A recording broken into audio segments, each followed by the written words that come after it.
Hello, my name is Mallory Weimer. I'm the Director of Civic Engagement and Personal Development. I'm a lifelong community member of the Williamsport area, and I'm very passionate about Williamsport and Lycoming College and what the two can do to help each other grow. That's really where my passions lie. I've been lucky to be at Lycoming College for almost 2 years now, and we're really excited to share with you more about our institution today. Hi, I'm Charles Mailer. I'm an associate professor of chemistry. I've been here since 1994, which doesn't seem possible. And I've done research with a lot of students, taught a lot of students. I really like Lycoming because we get to know our students well. And I keep in contact with a lot of my students, and I've been emailing back and forth with students just to see how they're doing.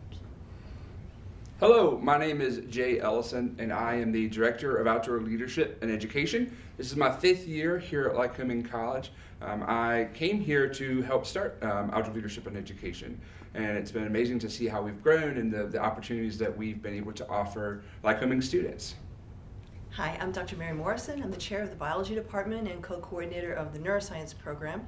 This is my 15th year here, and I really enjoy seeing students grow into the people who they're going to be and staying in touch with them long after they've graduated. I've gone to any number of student weddings, and it's really wonderful to be connected to my current and former students in such a deeper way. Hi, I'm Justin Lopez Medina. I'm an assistant professor in the Department of Criminal Justice and Criminology. I've been here for 5 years, and I've grown to love this place almost like a second home, and really excited to share some of the things that we love about it with you. My name is Lynn Cagle. I teach German in the Department of Modern Language Studies. I also do a lot of study abroad advising. I've taken students on a lot of faculty-led travel courses to Europe, and this is my 15th year at the college. Hi, I'm Ann Landon. I'm a career advisor here at Lycoming College, and I have had the privilege of working here for more than 20 years. And I, like many of my colleagues, have developed some amazing relationships, not just with my colleagues, but with my former students. And again, I just feel it's a real privilege to work here.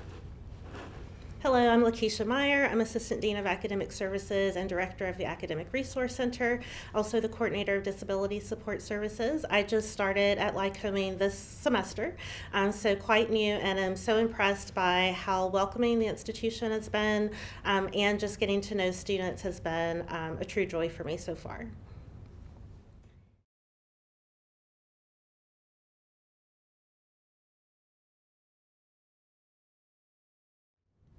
I can address that. One of the most important things that I enjoy about this community and that I think students benefit from is the close relationships that we have between the faculty and the students. We have them over for dinner at our houses regularly. We know them individually. Class and lab sizes are small enough that when we go to write a letter of recommendation, for summer internships or for graduate school, we know that student well. We can comment on how they've developed over a number of years, where they've overcome challenges, and I kind of feel like the students are my own nieces and nephews in a way. Thank you. Also, as it relates to the unique qualities of Lycoming College, one of the things that really strikes me every time is the commitment that faculty and staff here have both to the academic side of the house, the students gaining the skills and knowledge they're going to need for the profession, while also focusing on building the individual to be a more rounded professional in their career. Speaking as a member of the Division of Student Life, a large amount of our focus is how to help students gain those essential skills like leadership, critical thinking, grit, and perseverance that they're going to need to be able to have a successful career. One of the things that we talk about frequently is the idea of at Lycoming you're going to receive an excellent academic education in whatever field of study that you choose so that you can go on and pursue your profession. However, if you don't have the ability to communicate your ideas clearly, if you can't lead people toward a common goal, no matter what you've chosen, your efficacy as an individual will be hindered. And so we have a significant focus on that, and it's such a joy to be a part of a team that's helping students grow and achieve those outcomes so as to be more successful once they graduate.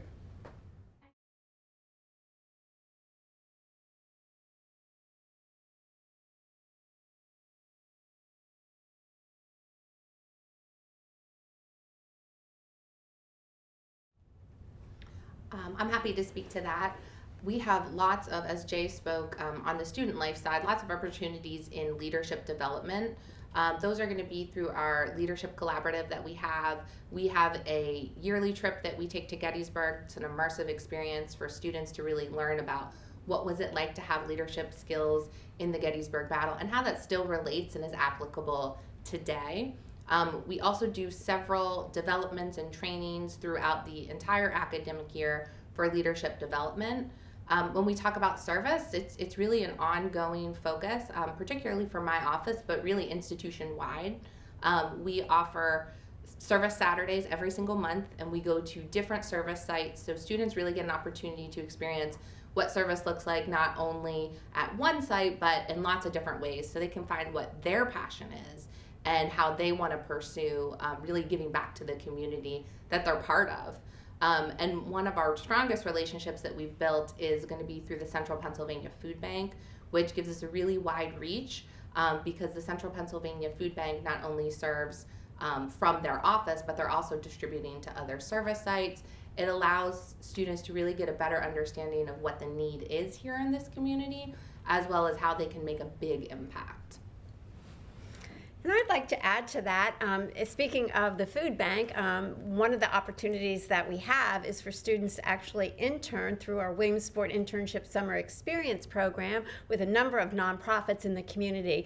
And the food bank last summer was actually the host to 2 interns, and they had an amazing experience. They went out and they documented and they videoed recipients, and they put their stories together, and it's now used to actually promote the food bank, to increase donations, and to basically increase community awareness about hunger in this region. And that's just one example. But our WISE program is going into its 6th year this coming summer. It's a program where we have students from all majors. They have the capability to remain on campus during the summer, to go into the community, to complete internships, and to basically help build that bridge of the connectedness with the community. So it's an amazing program, and we're looking forward to our 6th summer this year. I would also like to add that if service is a passion of yours, we do the first year summer service experience, which is 2 weeks prior to the start of class, where you can move to campus early, you can get to know the layout of the campus, as well as serve at a different nonprofit site every single day of the week. So that information is going to be available on the website as well as through mailers, so be on the lookout.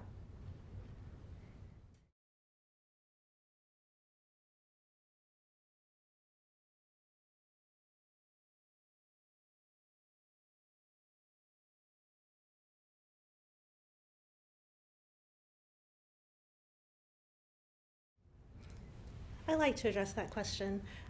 So time management is something that often first-year students struggle with because they're used to having much of their days structured for them, very structured for them in terms of daily schedule.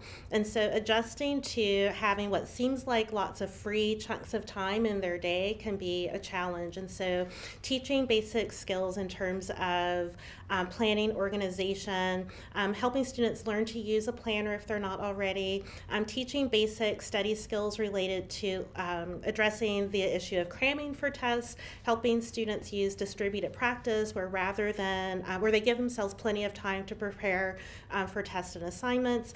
We also offer peer and professional staff to support that skill development. We have study skills tutors who are available to work with students to help them develop those skills. And then we also have support from professional staff through our ARC 100 class, which also teaches time management and study skills. And so there are really lots of levels of support, and students can reach out for that one-on-one support, but then also have a structured class if they're interested in that level as well.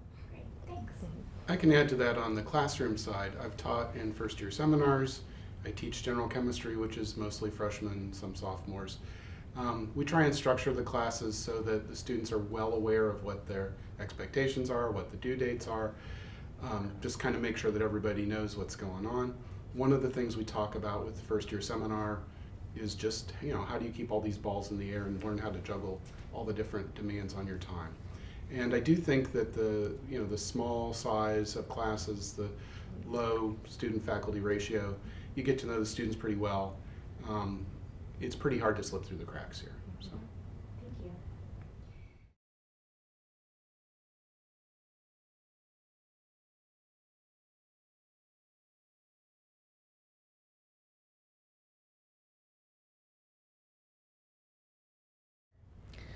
I think the answer to that question varies a little bit from department to department. In my department, for example, modern language studies, a lot of our students have more than one major, and this is pretty common college-wide that students can major in more than one subject. I think for the most part in my department, we don't think of the major as a vocation. We think of it as an experience, as a way of seeing the world, especially because if you major in a language, we require, for example, study abroad, a minimum of 12 weeks study abroad. And so we expect that by the time that students complete a major in French, Spanish, or German, those are the three majors, the three languages we teach in my department, that they will have spent significant time in a country in which French, Spanish, or German is the primary language. They will have interacted with a lot of people in those languages. And that experience is very important, regardless of whatever career that they choose to pursue. So we don't necessarily train people for a certain job. Our majors go on to do all kinds of things. That's a little bit different than, for example, my colleagues who teach in biology or chemistry, in which students often have a very specific idea of what kind of job they're going to be pursuing once they graduate. We try to prepare students for all kinds of careers, and even if a language is their only major, we try to help them be successful no matter where they end up. And we're happy to say that our students actually are all successful, regardless of what they go on to do. They do find meaningful work. We keep in touch with them, so we're aware of this. We, as Dr. Morrison suggested earlier, we have personal relationships with them. I've been to more weddings than I can count over the last 15 years, but this is partially because I spend so much time with them, not only as they're developing their skills in a second language, as they study abroad, sometimes as we travel together abroad, but also afterwards, and I know where they are, and I think that's a very satisfying part of directing a language program here. Thank you. I think another thing is, even in the more structured majors, I'm a chemist, in chemistry and biochemistry, we have a fairly structured major, but even there are options for courses that you can take. You can double major or minor and major, as Dr. Cagle said, and there's different electives. And so we have students that go on to work in industry, we have students that go to graduate school, we have students that teach, we have students that work in government labs, and they all find meaningful experiences. We think they're well prepared. We make sure they have lots of experience in lab. And you know, even within a somewhat more structured major, they can find options to focus on what they're interested in.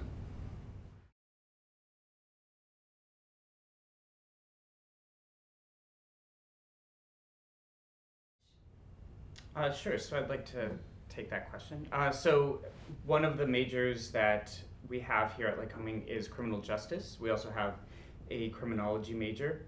And that, along with several other majors, which we'll hear about from another colleague, hopefully, I think most of our students have some interaction with a social science, which criminal justice is one of those majors.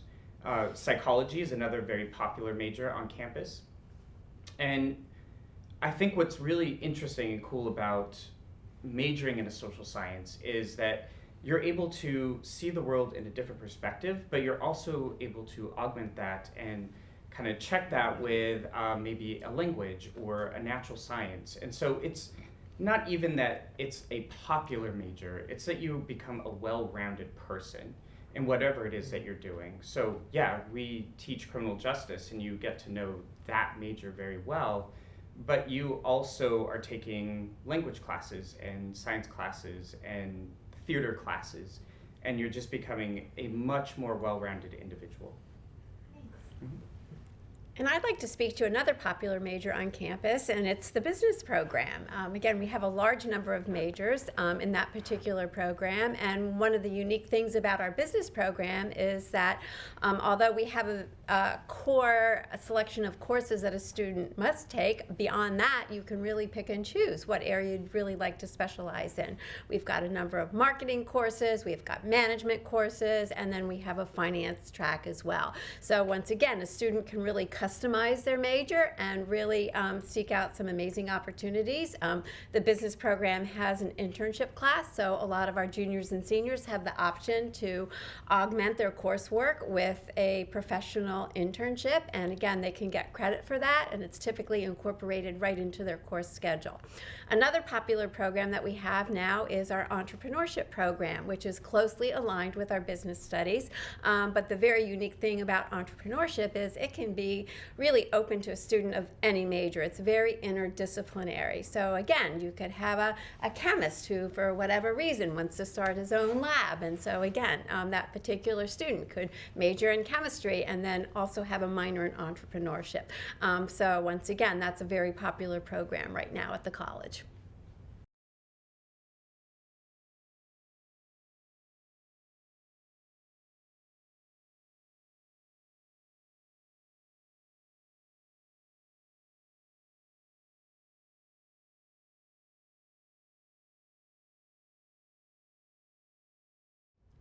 I'd like to first speak a little bit about how students are supported outside of the classroom. I really believe that our approach to diversity and inclusion is student-led and administratively supported and uplifted. So our students are extremely proactive in celebrating their cultures, their space, and where they're coming from, and really connecting to other people who are like them and who are different than them, and really offering an opportunity to share where they're from and what they're about, whether that's through food, through conversation, through dress, through music. They are constantly coming up with new ways to share that information, not only with each other, but with us as well. And we really just work hard to uplift all of those experiences and provide opportunities to help them say, hey, I want to do this. And we say, great, how do we make that happen? As far as the larger community, we do downtown have our First Friday programs, which are a great opportunity for our students to learn more about what's Williamsport about, to connect with other people from this community and from their cultures, and build kind of personal relationships.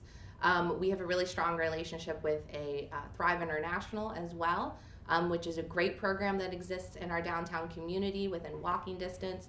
Students participate in the language cafes and have an opportunity to learn about making different food from different cultures and fundraising through that, and really building a strong sense of community. One of our really exciting new partnerships also is we don't just celebrate culture, but we also focus on faith and spiritual opportunities. We now have an interfaith prayer room that's on campus, as well as the Catholic Church across the street has started doing Spanish Mass for our students as well, which is just a really exciting opportunity.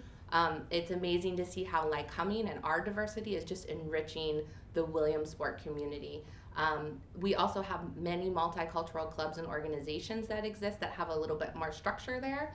But even on an informal basis, there's lots of things that are happening all the time, where people are educating one another and gathering together to create community within this community. I would add to that that the college has made a lot of efforts since I've been here to diversify the campus.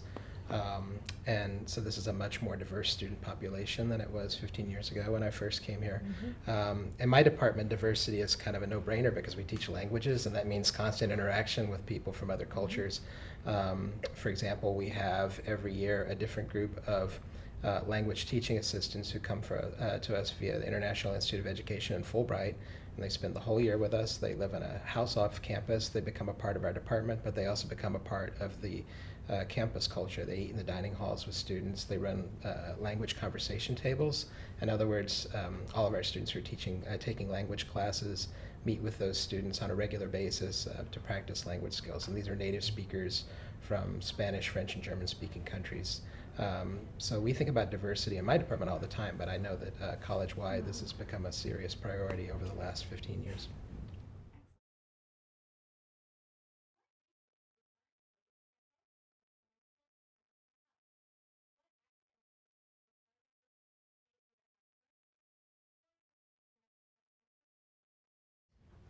I'd like to address that question. There are a lot of academic supports that are available to students who who may struggle academically, but also may just want to kind of enhance their academic skills in an area. And so we have a math center and a writing center. We also have subject-specific tutoring and study skills tutoring. And then for students who may have more specific needs, so especially for students who are coming from high school where they've received accommodations due to a disability or a specific learning difference, we have disability support services department that supports those students. And I'm able to help students determine what accommodations that they may have had previously in their K-12 experience can be applied in this setting. And so for many students, that means getting access to something like extended testing time or other accommodations that they may have used in the past. So between those specific services related to accommodations and general academic support, students who have specific learning needs can find lots of ways to kind of reinforce their skills or gain skills that maybe they have lacked or haven't had experience kind of putting into practice yet. On the mental health side, we do have a great counseling services office that is available for students. You know, the transition from high school to college can be a little bit of a challenge, and if you are struggling there, those resources do exist here on campus and are there for our students and are easily accessible. But even outside of counseling services, we have a student organization, Lyco AFSP, which is a group of students who are dedicated to educating about mental health and about mental health education, and also really just creating a space for students to share that information. We also do the Out of the Darkness walk here on campus every year, so students have an opportunity to learn more about mental health support, education, and resources that exist on campus as well as off campus. And I'd like to add one thing to that. All of these services are rolled into tuition. They occur at no extra charge to the student and the student's family, which is very helpful. Yeah, and I would actually like to add something to that as well. The area where I work, again, I work in the area of faculty members in the area of business accounting, economics, and corporate communication. And I have to say that the faculty there, oftentimes they have open door policies, they have office hours, there's always a steady stream of students in and out of their offices. They're very accessible. So again, there's absolutely like no reason that a student can't go in and have a one-on-one meeting, get extra help. Again, they are so accessible that I'm always amazed at the traffic that they have. So.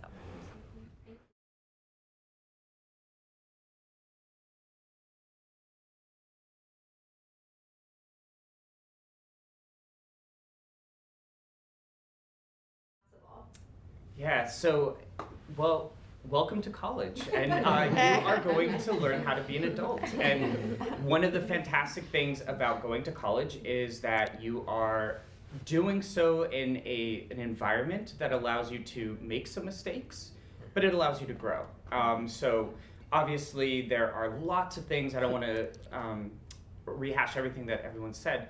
There are lots of different support services for you, both academically and both socially, and in terms of learning, and creating your own space is a big part of being an adult. So you're able to navigate friend groups, you're able to navigate social situations, but you're also responsible for interacting with your professor, and you're responsible for being on time, and you're responsible for, you know, maybe having a budget that you didn't have necessarily away from your home. So those are some kind of the bigger things. On a day-to-day basis, I think time management is a big one that students practice adulting. You learn how to interact in a one-on-one type of environment. We just mentioned open door policies. Don't be afraid to go visit your professor. I think that's one of the biggest misconceptions that students have, is that we are unapproachable and somehow scary. And we're really not. We're there to help you learn how to do this. Yeah.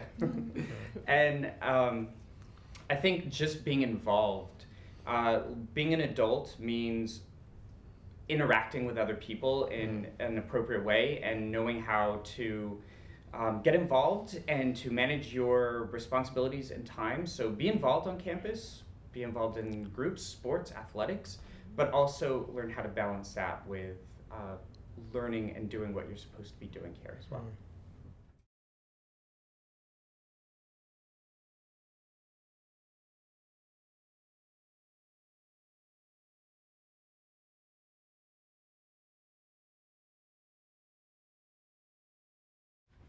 I'd like to start addressing that one. I mean, I've already mentioned how much I enjoy getting to know my students and being a part of their lives and them continuing to be in touch with me later on.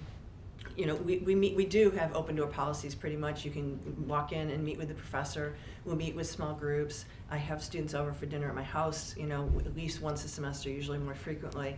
But I have a couple of things I brought to show you a little bit about the student-professor relationship. These are things from students that were just taking classes from me. They weren't involved in my research lab. This is a ceramic tile that was made by one of my former cell biology students. It's a replica of the cover of our cell biology textbook that she made in her ceramics class in order to thank me for helping her not just with class stuff, but getting involved with applying for summer internships and, you know, achieving what she wanted to do and advising to help her get into grad school. So this is one of my prized possessions, and I always bring it to every open house. If you were here with us now, you would be seeing this. And then another thing that I brought, this is a book. Every fall, I take my freshman class into New York City. We go to the American Museum of Natural History. We take a walk through Central Park. I usually take them for dinner at some sort of ethnic restaurant, often Indian food, because I'm an Indian food fanatic.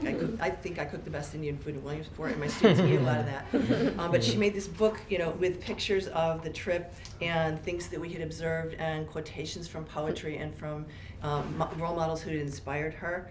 Including some of the stuff that I said, which, I mean, it's hard to even look at this thing without having tears in my eyes. So these are testaments to the close relationships that we can develop with our students. And I have a sense of mission for helping those students find their way in life. I'm not just here to be a professor. Thank you. Yeah, I would agree with that, what Mary just said. And as she was speaking, it reminded me of the fact that we also share a lot of students and that we sometimes we'll talk to each other about students who graduated a long time ago and catch up with each other about where they are. I'm in touch almost every day with students who graduated, and they're out in the world doing various things. A lot of them live in Germany now, actually. I've had, I think, 7 graduates that moved to Germany permanently. They enjoyed their study abroad experience so much they just moved there. And one in particular people ask me about all the time is a young woman named Linda McCargo. She just recently got married. She works for a university in Germany, supporting one of their labs.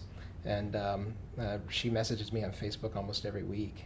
We have this interesting kind of like running conversation about various things. And I always love it when a colleague will remind me or ask me to report on what a student like her is up to and say, whatever happened to that girl? And I get to tell them because I know, because I'm still in touch with her. And that's true for so many of my students who've graduated over the last decade plus, that I do know where they are. I'm still in touch with them. We keep up with each other. I think that's not unique to Lycoming, but I think it's very special here that we really do have real relationships. We care about our students. We want to keep up with them, and they want to keep up with us. I think that says something.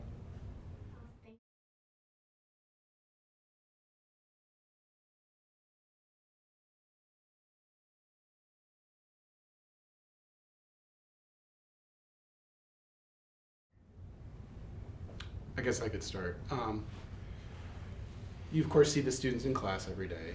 I teach chemistry, so it's a lab experience. One of the nice things about labs is you walk around, you talk to students, you see what's going on, and we wind up talking about things, not only experiments, but you know, how things are going, what they're doing, that kind of stuff. Like Dr. Morrison, I have students over for chili and spaghetti, not Indian food, but. I'm getting my menu. Yeah. Thank you. And it's just, as we've said, there's a real sense of community here. And, you know, you go to a play, you see your students in a play. You go to a concert, you see your students up there on the stage. You're, you know, in the community, you might see your students out walking downtown. And it's just a really strong sense of community, really strong sense of belonging. I'd like to add to that. So we have a really strong ethos of getting students involved in faculty-student research collaborations on this campus, especially in the natural sciences, but in the social sciences as well. I teach freshman biology, and I love to do that because we get to identify the students that are really motivated, that maybe are not quite as challenged as some of their fellow students by the material in freshman bio. So I'll invite them to start getting involved in my research lab and come learn simple support tasks at first. They become part of a research group. We meet, we talk about research articles, we talk about the research projects being done by the juniors and seniors in my lab. And then there's kind of a pipeline where the younger students are trained by me and by the older students, and they get so much lab experience that usually by the summer after sophomore year, they compete very well for summer internships and research experiences funded by the National Science Foundation, or they're staying out here on campus and they're doing research with us. In the biology department, they're required to have they're only required to have one capstone experience, which could involve one of these research involvements with a faculty member. But on average, we're graduating with 2.8. So during the semester and over the summers, they're actually getting a number of these experiences.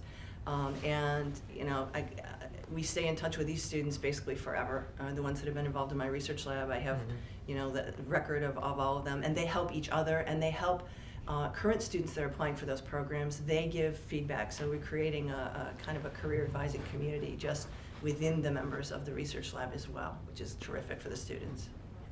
Thank you. And if I could just say a couple more things about that. So we live in Williamsport. If you're familiar with it, then you're welcome. And if you're not, then you should come visit us.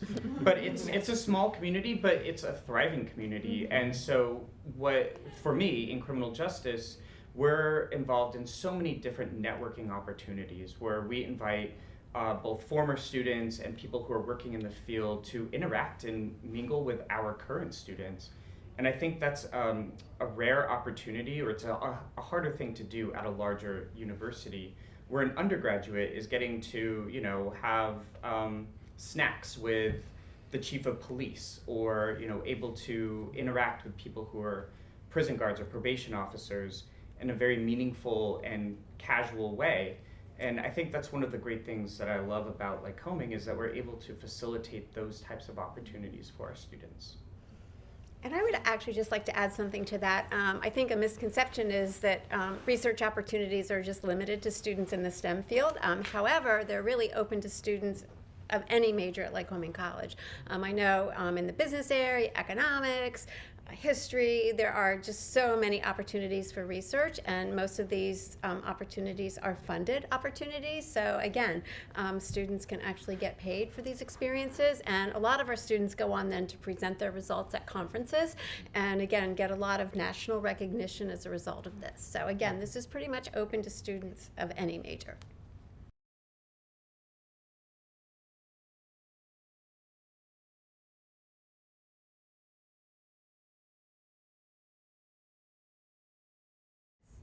So Lycoming is an exclusively undergraduate institution. All the professors that are here for the undergraduates. You're not waiting in line behind graduate students. You are our focus, and by the time you're a junior or senior, you're collaborating with us in a way that a graduate student would be at other larger universities. Within the natural sciences, all of our classes and labs are taught by PhD level professors. Now, in some of the other fields, in the languages in particular, maybe your first level language, if you've never studied the language before, will be taught by an adjunct professor. But courses here are not taught by graduate students because we don't have graduate students. So you get direct involvement with your faculty members.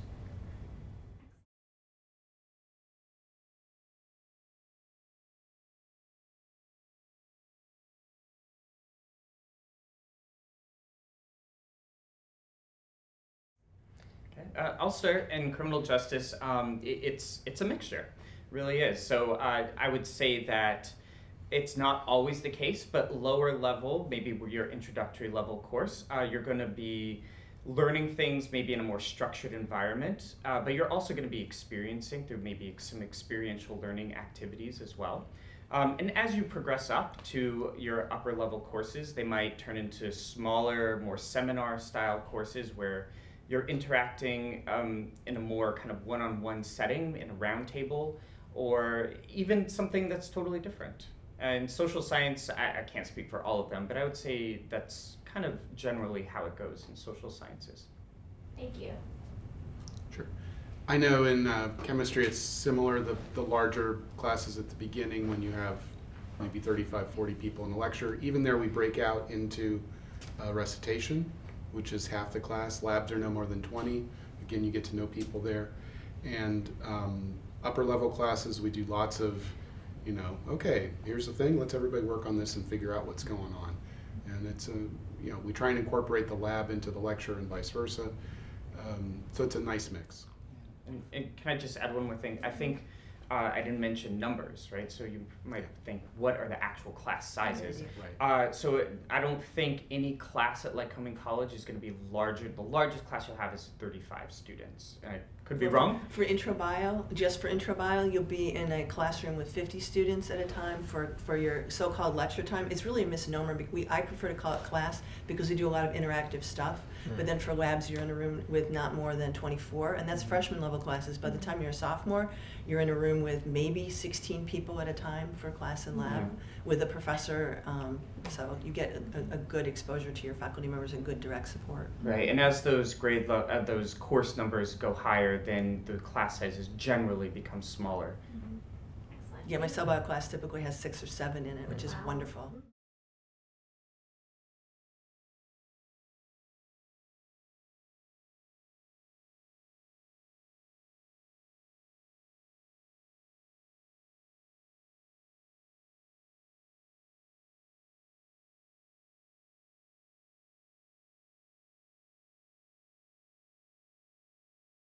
They usually get their first choice class, but the advising begins before students actually arrive in the fall semester. So we meet with incoming first year students either early in the summer or later in the summer, depending on when they can come to campus. And we spend a lot of time with them. We spend about an hour with each individual student, every advisor does, getting to know them. We have a lot of information about each individual student before we actually begin the advising session, so we know where they came from, we know what their interests are, we know which courses they would like to take. And fortunately, the registrar's office does a pretty good job of placing students in courses before we actually start to have that conversation. So advising is actually pretty painless. It's fairly easy to do. And then that relationship continues semester to semester. So the way we do advising is very time intensive.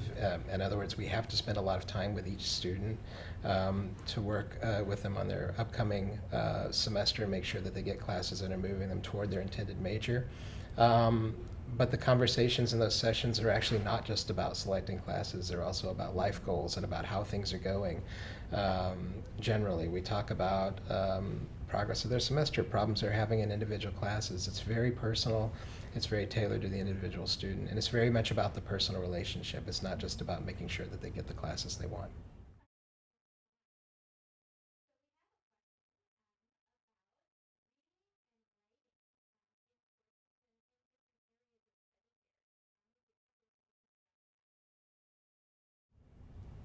I can address that question. I can base my response on the amount of traffic that we see in the writing center, for example, and also the work that students do with their peers on study skills, and how much of that has to do with managing a college level reading load. And so this is an area that sometimes is a pretty big jump for students when they start college in terms of how much they're having to read for each class. But in terms of writing, thankfully we have a lot of support. So there are writing intensive classes. So certainly writing is something that is a really important skill for students to learn when they're in college. And we do have support for the amount of writing and reading they're expected to do. And so the writing intensive course is focused less on the number of pages of writing the student produces and more focused on the process of reflective writing, thinking about what you want to write, starting with an outline, doing some background research, making a draft, and understanding the draft is not going to be perfect. In fact, no piece of writing is ever perfect, but there's interaction between the student and the faculty member looking at the drafts and revising the drafts. Many of us do workshop days within our classes, so there's also peer interaction about the drafts. And we treat writing as a process, not for its own sake, but more because if you can write well, you can convey any idea well. And if you cannot write it well, then your ideas are generally a little garbled. And so we want to help the students get to a point where they can clearly articulate what they want to say. That's an important life skill across all disciplines.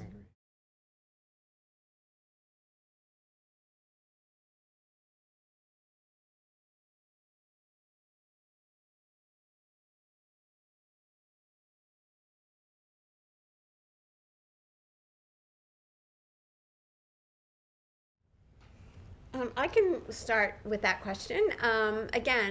First of all, a large majority of academic majors on campus have an internship class or a practicum, and as I had mentioned before, a student can typically take that class and have it incorporated into their course schedule, where they would be doing an internship with a local company or an organization on a part-time basis, and this is typically done here on campus during the academic year. In addition to that, there are numerous opportunities during like summer breaks, for example, where a student could be doing an internship or an experience, really anywhere in the United States or even internationally. So once again, really, it's just the opportunities are just endless for opportunities. And as a career advisor, one of the things that I do on a regular basis is to meet with students and to help them identify opportunities, prepare for them, put together resumes, cover letters, practice interviewing skills. So once again, we not only help them identify opportunities, but help them prepare for them as well. So once again, the opportunities are just limitless. And within Outdoor Leadership and Education, we have had the opportunity to partner with academic courses who may have their outcomes enhanced by having some type of outdoor experience. And so this is largely in May terms. So for example, largely we've partnered with the biology department at this point.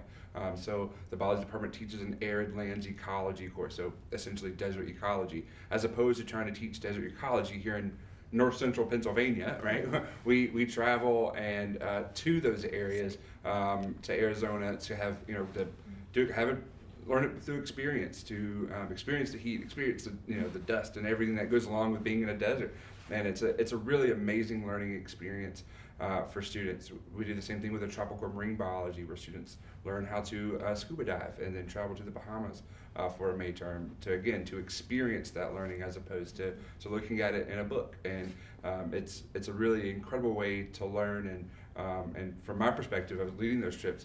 It's amazing to see students grow through those types of experiences as they take away the best of both worlds. They gain this knowledge about the area that they're studying, as well as the outcomes associated with outdoor education, about learning that they're capable of more than what they may think they are, et cetera. It's really amazing.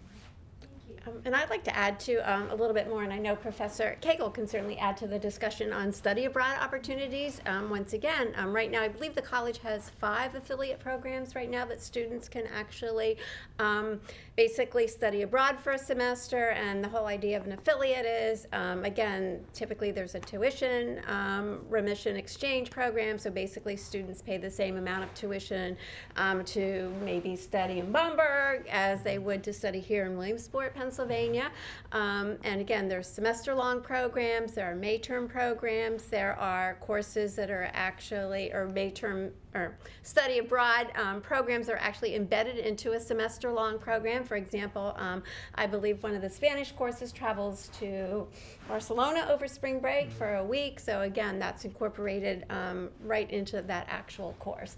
And I believe we now have 16 different other affiliate programs as well. Remember. There are new ones. A lot. New ones. Yeah, the numbers keep growing pretty much on a regular You basis. used to be able to so, count them on one hand. Yeah. You can't do that anymore. Yeah, but And we have lots of different study abroad opportunities, Yep. and we have something for everybody. So I always tell students, if they're not sure they can do a semester abroad or even an academic year abroad, I ask them, well, how much time do you have in the summer? Or would you be more interested in taking an intensive language class? Would you like to do other kinds of courses? Would you like to do an internship? There are lots of things that students can do abroad, and we work with all of them individually to figure out what the best option is for them. And I think one of the advantages to the May-term trips is for students that have never traveled abroad, there's always 1 or 2 faculty members that lead those trips, so they actually have a lot more support than if they were going abroad for an entire semester. But then they often go on their own after that because they've gotten their feet wet. Yeah. Yeah.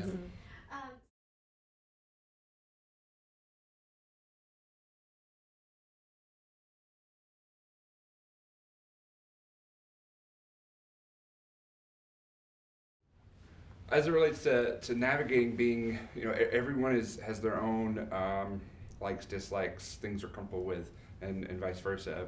I think college is an intensely unique time in life in that there's a strong chance that this may be the only time where you're on an intentional community of folks with similar goals, similar age, all on this one, piece of property together working. It's very unique, and it's very understandable that can be a daunting thing to step into. However, I think one thing to really keep in mind is the idea that there is an immense amount of opportunity to be involved on our campus. There are over 70 different clubs and organizations. So, there are athletics, there's outdoor leadership and education. There's so much. So we get an email every week that essentially outlines everything that's happening during that week. And so you look at it, and it's amazing because there is stuff going on every single day, either on campus or in the community, that you can be involved in. And so with 70 different clubs and organizations, there's 70 different focuses. And so it makes it to where it's possible to kind of find your crew, and that's the best thing that I could recommend for someone who may have some concerns about doing that, is to find your community and engage in that, and it will make for a much better college experience as opposed to saying, well, I'm going to go to college, I'm going to stay in my room and go to class, right? That you would really be kind of shorten yourself if that was something that you decided to do. So finding a community and it really will go from there. Thank you. In addition to everything that Jay just said, I think one thing that's interesting about being in a small residential environment is that it's almost impossible not to interact with other people. You just have to. And so a common experience for me, but I'm sure this is true for my colleagues as well, is that students who come to a language class and they think that they're very introverted and they think they're going to have a hard time succeeding in that environment quickly find that they can't function if they don't actually interact with other people, because teaching a language, but this is true of a lot of other subjects, is just fundamentally interactive. And in my department, we don't lecture at all. Everything that we do involves people constantly communicating with each other in the classroom. Our classes tend to be pretty small. So it's common for students to come and say, well, I'm very introverted, I'm not sure that I can interact with other people, and they quickly find that they manage to adjust and that they become more social than they thought they were.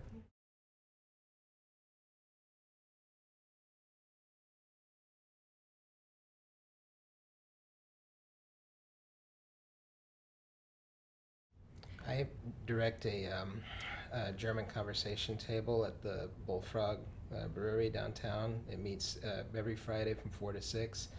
I started it with a colleague 15 years ago, and it has its ups and downs. Some years not a lot of students attend, some years it's just people from the community, but it's an opportunity for people in the community who speak German and want to practice their German in an informal setting to come, and students, colleagues. Dr. Mailer has been there many times because he speaks really good German. He lived in Germany for a couple of years. No, he speaks really good German. So I have colleagues like Dr. Mailer who come, but also students or Fulbright language teaching assistants from Germany or Austria come. My colleague from Austria who teaches German here also comes. And so that's a way for the students not only to interact with each other in German in a relaxed setting, but they get to meet other people in the community or from Penn College who also speak German. And so for me, that's become kind of a unique institution. I think the Bullfrog has been really nice in tolerating us for such a long time. We've developed it's a local pub. It's a local pub, yeah. But we've developed a relationship, and that's also something that I think is good to model for students. The way that you negotiate things that are not exactly official, and with a local business, and so that's been going well. And so for me, that's a really important local institution. Thank you. For me, one of my favorites is homecoming, but specifically also the homecoming football game and the tailgating party that happens beforehand. It's just a really neat opportunity to see faculty, staff, students all get together and interacting in a really relaxed way, celebrating. And as somebody who's fairly new to the institution, the second I walked into that tailgate, I was like accepted as family. which was really special to me. And it happens for every single student that walks in through those gates as well. You know, you really feel the energy of what it means to be part of this Lycoming community, and just by being part of it, you're loved and supported. And so it's just a really fun time, even if you're not super into football like I'm not. But it's just great to hang out with everybody and have a good time, and just to celebrate the hard work that everybody's done and is doing, and to just enjoy ourselves. I think there's no better time to be on Lycoming's campus physically than springtime, around the time of graduation, commencement. It's such a beautiful place to be, and it's such an exciting atmosphere. You can feel it in the air, and it's really a lot of fun to be around here during senior week, when seniors are, they've finished and they're celebrating, and we get to celebrate with them. So there's a number of different organized activities that we get to have, and we get to interact with them. And we're now colleagues and we're peers, and so it's so much fun to, of course, if they're of age, to have a beer, or to take them out to dinner, and just kind of celebrate those moments, that moment that they're graduating. I can't limit it to one favorite thing. Really quickly, one formal thing I enjoy is when the faculty all line up between the gates and where the students are going to be seated for graduation, on either sides of the walk, and the students go through, and we are yelling and cheering and applauding and patting people on the back, and we are as excited as their families are and as proud as their families are at that moment that they're going down.